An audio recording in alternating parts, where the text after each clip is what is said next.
હવે તમારે ચિંતા કરવાની જરૂર નથી. तुम्हारो भाई આવી ગયો છે. मैं सारी महिलाओं को कहना चाहता हूं,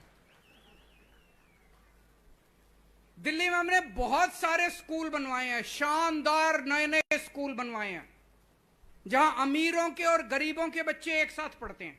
फ्री शिक्षा है, सब कुछ फ्री मिलता है. एक ही डेस्क पे जज का बेटा, आईएएस का बेटा और रिक्शे वाले का बेटा एक साथ बैठ के पढ़ते हैं. अब दिल्ली के अंदर इतना शानदार इतने स्कूल बनवा दिए, 5 स्टार स्कूल.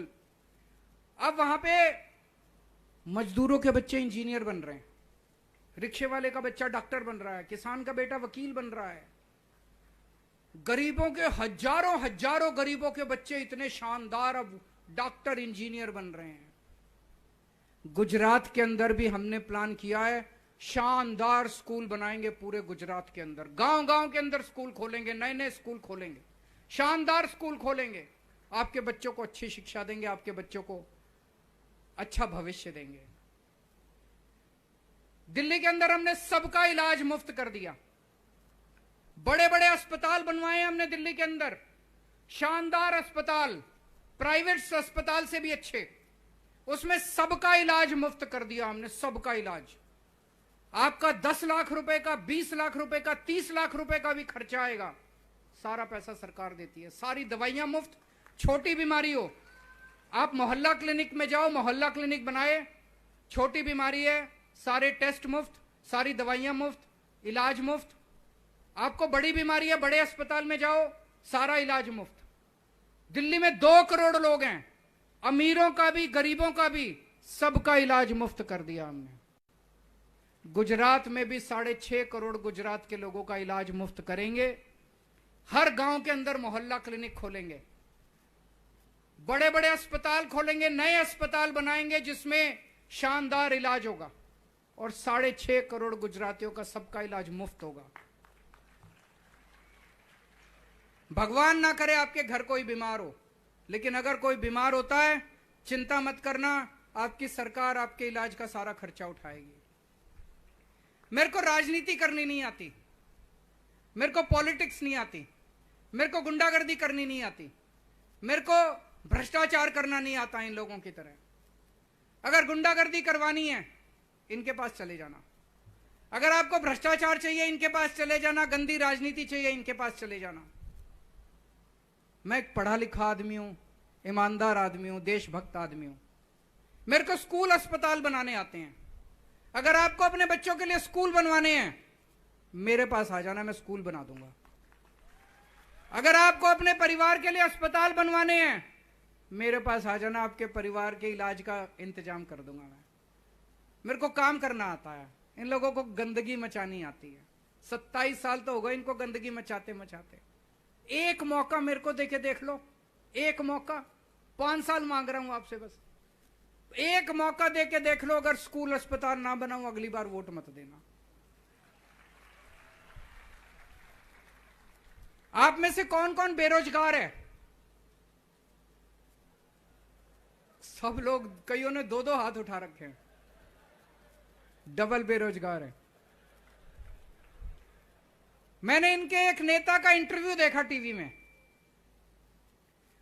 उसे टीवी वाले ने पूछा कि गुजरात में बहुत ज्यादा बेरोजगारी है, आप रोजगार क्यों नहीं देते? बोले नहीं, बेरोजगारी नहीं है, ये जो बेरोजगार है ये निकम्मे हैं, ये काम नहीं करना चाहते, काम नहीं करते, ये काबिल नहीं है, इनके बस की बात नहीं है. मुझे बड़ा गुस्सा आया. ये हमारे बच्चों को निकम्मे बोलते हैं, गाली देते हैं. इनको इतना अहंकार हो गया, इतना घमंड हो गया इन लोगों को. अरे निकम्मे तुम्हारे बच्चे हैं यार, हमारे बच्चे निकम्मे थोड़ी हैं. बेकार तुम्हारे बच्चे हैं, फिर भी तुम अपने बच्चों को चेयरमैन बना देते हो, एमएलए बना देते हो, फलाना. एक बार हमारे बच्चों को मौका देके देखो, तुम्हारे बच्चों को पीछे ना छोड़ दें. तो मैं आपको मौका दूंगा, मैं आपको रोजगार दूंगा. इसका हमने पूरा प्लान बनाया है. हमें रोजगार देना आता है. दिल्ली में मैंने 12 लाख बच्चों को रोजगार दिया है पिछले 7 साल में. भगवंत मान की अभी अभी सरकार बनी है, 6 महीने हुए हैं, इन्होंने 20,000 नई सरकारी नौकरियां निकाली हैं। 20,000। हमारी नीयत है, हमें पता है बेरोजगार होने का क्या मतलब है, एक आम आदमी पे क्या गुजरती है। हम आपके बच्चों के लिए रोजगार का इंतजाम करेंगे। जब तक रोजगार नहीं होता, हम बेरोजगारी भत्ता देंगे। हर महीने 3-3 हजार रुपए बेरोजगारी भत्ता मिलेगा, जब तक आपके रोजगार का इंतजाम नहीं होता। और पूरे गुजरात में 10 लाख सरकारी नौकरियां निकालेंगे। जैसा मैंने बताया, खूब सारे नए स्कूल खोलेंगे, खूब सारे नए अस्पताल बनाएंगे, मोहल्ला क्लिनिक बनाएंगे, सड़कें बनाएंगे, खूब नई नौकरियां निकलेंगी, सरकारी नौकरियां। 10 लाख नई सरकारी नौकरियां निकलेंगी गुजरात के अंदर। रोजगार की कमी नहीं होगी, चिंता मत करना। अभी मैं कल वडोदरा जब गया, कुछ 5-7 लड़के खड़े थे, हमारा रोड शो चल रहा था, वो चिल्लाने लगे मोदी मोदी मोदी। मैं उनको भी कहना चाहता हूं कि आप जो मर्जी नारे लगाओ, मेरे को कोई तकलीफ नहीं है, पर आपके बच्चों के लिए भी स्कूल का इंतजाम मैं ही करूंगा। आपके घर के लोगों के लिए भी अस्पताल का इंतजाम मैं करूंगा। आप जिसको मर्जी वोट दे देना, जो मर्जी वोट दे देना, जिसको मैं कुछ नहीं बोलूंगा। मेरी नजर आपके वोट पे नहीं है। एक दिन ऐसा आएगा जब मैं आपका दिल जीतूंगा और आप भी मेरे साथ खड़े हो गए। मैंने उनको बुला के पूछा, मैंने कहा 27 साल में इन्होंने आपको क्या दिया, क्यों नारे लगा रहे हो? कहते सर नारे तो दिखाने के लिए लगा रहे हैं, वोट तो आपको ही देंगे। और मैंने पूरा गोपाल भाई के साथ, ईशुदान जी के साथ, मनोज जी के साथ मिलकर प्लानिंग बनाई है हमने। जितनी सरकारी नौकरियां, तलाटी की, पेपर जितने बाकी हैं सारे 1 साल में पूरे कर देंगे। तलाटी की परीक्षा फरवरी के महीने में होगी और अप्रैल के महीने में नतीजे आके सबकी पोस्टिंग हो जाएगी। टेट के पेपर जो हैं जून के महीने में होंगे। और जितनी पुलिस की भर्तियां बाकी हैं, जितनी दूसरी, दिसंबर के महीने तक सारी भर्तियां हो जाएंगी और कोई पेपर नहीं फूटेगा। पेपर फूटेगा तो जेल जाएगा वो आदमी 10 साल के लिए।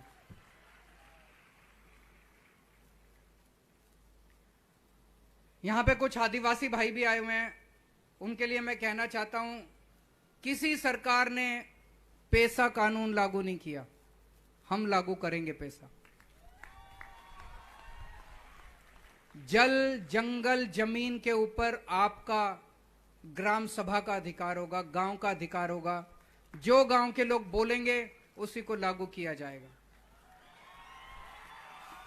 5th शेड्यूल, संविधान का जो 5th शेड्यूल है उसको लागू किया जाएगा। मैं जानता हूं पैसा बहुत पहले लागू किया गया था, केंद्र सरकार ने कई साल पहले इसको लागू, लेकिन एक भी स्टेट गवर्नमेंट ने इसको लागू नहीं किया। गुजरात पूरे देश में पहला राज्य होगा जहां पैसा लागू करके दिखाएंगे। अगले साल भगवान राम का मंदिर बनके तैयार हो जाएगा अयोध्या में। अभी भी जाते हैं, बहुत सारे लोग जाते हैं रामलला का दर्शन करने के लिए, लेकिन अगले साल तक पूरा भव्य मंदिर बनके तैयार हो जाएगा।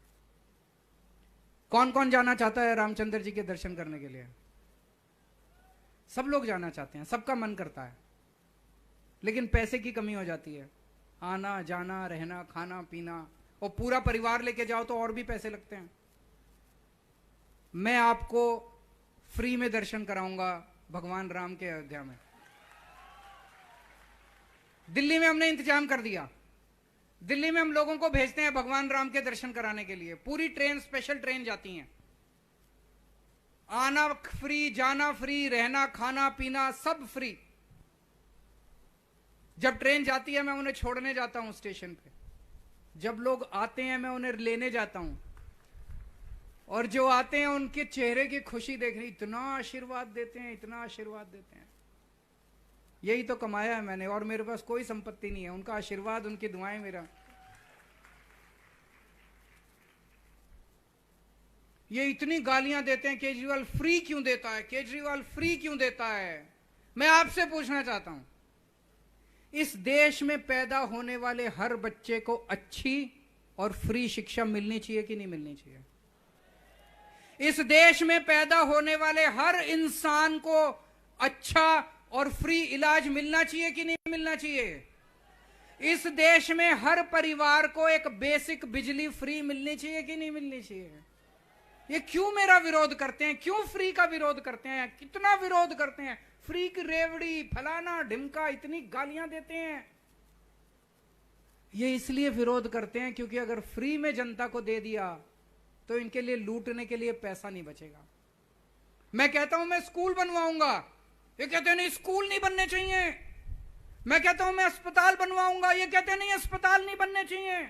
इनको डर लगता है कि अगर केजरीवाल ने इतने स्कूल, इतने अस्पताल बना दिए तो इनके लिए लूटने के लिए पैसा नहीं बचेगा। तो दोस्तों, अगर कोई फ्री का विरोध करे, कोई बोले फ्री की रेवड़ी, समझ जाना उसकी नीयत खराब है।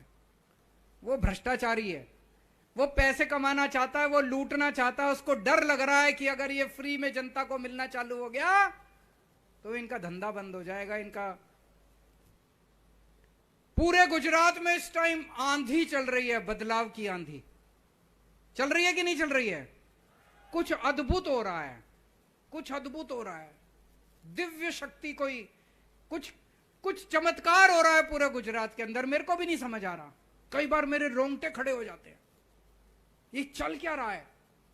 6 महीने के अंदर पूरा गुजरात खड़ा हो गया है। जहां जाते हैं जनता ही जनता आ रही है। पूरा गुजरात बदलाव मांग रहा है। आंधी चल रही है गुजरात के अंदर। ऊपर वाला आसमान से झाड़ू चला रहा है।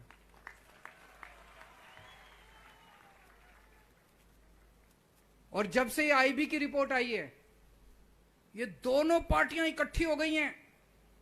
मेरे को पता चला है रोज 12 बजे इनकी सीक्रेट मीटिंग होती है दोनों पार्टियों की। किसी भी तरह केजरीवाल को रोको, किसी भी तरह आम आदमी पार्टी को रोको, चाहे किसी की सरकार बन जाए, इनकी नहीं बननी चाहिए। दोनों मिलके योजना बनाते हैं, अगले दिन फिर एक ही भाषा में गाली देते हैं। 10 बजे एक पार्टी कहती है केजरीवाल ठग है, 12 बजे दूसरी पार्टी कहती है केजरीवाल महा ठग है। दोनों मिलके मेरे को गालियां दे रहे हैं। इनके भरोसे में मत आ जाना, और खासकर कांग्रेस से बच के रहना। कांग्रेस की 10 से भी कम सीट आ रही हैं और ये 10 भी बीजेपी में चले जाएंगे जीतने के बाद। इनका भी कोई भरोसा नहीं है। कांग्रेस को वोट देने से कोई फायदा नहीं है। वोट बेकार मत करना, एक भी वोट बेकार मत करना। और आजकल इन बीजेपी वालों ने एक नया शगुफा छोड़ा है। उनको लग रहा है कि अब आम आदमी पार्टी के बहुत वोट हैं, आके आपको चुपके से कान में बोलेंगे, हाँ यार केजरीवाल तो अच्छा है, पर अभी इस बार ये नहीं जीतेंगे, अगली बार। उनको बोल देना अगली बार नहीं, इसी बार। और अगर कोई आके आपके कान में बोले ना अगली बार, समझ जाना बीजेपी का है, समझ जाना बदमाशी कर रहा है। जो भी बोले अगली बार बोलना, अगली बार नहीं, इसी बार जिताना है, इसी बार आम आदमी पार्टी की सरकार बनानी है। अभी इसी बार दिसंबर में सरकार बनानी है। अब इनका अहंकार तोड़ना है। बहुत अहंकार हो गया इनको, बहुत अहंकार हो गया। इस बार ऊपर वाले ने एक नई पार्टी भेजी है। नई पार्टी, नए चेहरे, नई सोच, नए विचार, नई राजनीति। एक बार मौका देके देखो इस नई राजनीति को। मैं बता रहा हूं, इन्होंने 27 साल राज किया, तड़पा तड़पा के आपको मारा है। मैं आपको बता रहा हूं, एक बार मौका देके देखो, 50 साल कम से कम आम आदमी पार्टी की सरकार चलेगी और आप खुशी के साथ अपना जीवन जियोगे। और मेरे को कई बीजेपी के कार्यकर्ता मिलते हैं, कई बीजेपी के नेता मिलते हैं, वो भी बड़े दुखी हैं अपनी पार्टी से, बहुत दुखी। कहते हैं जी कुछ भी करो, इस बार तो बीजेपी को हराओ। मैं सारे बीजेपी के कार्यकर्ताओं को बोलना चाहता हूं, जो बीजेपी को हराना चाहते हैं लेकिन अंदर डरे हुए हैं सारे, वो छोड़ के हमारी पार्टी में नहीं आ सकते, क्योंकि ये लोग गुंडे हैं, उनके धंधे बंद कर देंगे, उनका दाना पानी बंद कर देंगे, उनको तंग करेंगे। तो मैं सारे बीजेपी के कार्यकर्ताओं को बोलना चाहता हूं, नेताओं को बोलना चाहता हूं, जो बीजेपी को हराना चाहता है, आम आदमी पार्टी के अंदर आने की जरूरत नहीं है। बीजेपी में रहो, वहीं से हराओ बीजेपी को, उनके खिलाफ काम करो, वहीं से हराओ। और जितने कांग्रेस के कार्यकर्ता हैं उनको भी कहना चाहता हूं, इस बार अपनी पार्टी को भूल जाओ, देश की सोचो, गुजरात की सोचो, पूरे गुजरात के अंदर क्रांति चल रही है, पूरे गुजरात के अंदर एक नई हवा चल रही है। सारे जने इकट्ठे हो जाओ, सारे जने आम आदमी पार्टी में आ जाओ, इस बार एक जोर का धक्का मार दो और एक नया गुजरात मिलके बनाएंगे हम सब लोग। जैसा मैंने बोला था, आम आदमी पार्टी की सरकार बन रही है, लेकिन कम मार्जिन से बन रही है। आप सब लोगों को मेहनत करनी पड़ेगी। यहां जितने भी लोग हैं, यहां से जब निकलोगे, अपने अपने व्हाट्सएप में जितने नंबर हैं, सब लोगों को एक मैसेज भेजना। मैसेज में लिखना कि अपने बच्चों के भविष्य के लिए, इस बार बदलाव के लिए, परिवर्तन के लिए मैं आम आदमी पार्टी को वोट दे रहा हूं। मेरे भाई, तेरे से विनती है, तू भी इस बार आम आदमी पार्टी को वोट दियो। ऐसा मैसेज बना के जितने आपके व्हाट्सएप में, सबको व्हाट्सएप करोगे कि नहीं करोगे? बाहर निकलने के बाद तुरंत सबको व्हाट्सएप करना, और गांव गांव में, अपने गांव में जाके, घर घर में जाके कम से कम 100 लोगों को आपको आम आदमी पार्टी को वोट देने को तैयार करना है। करोगे? भारत माता की इनकलाब।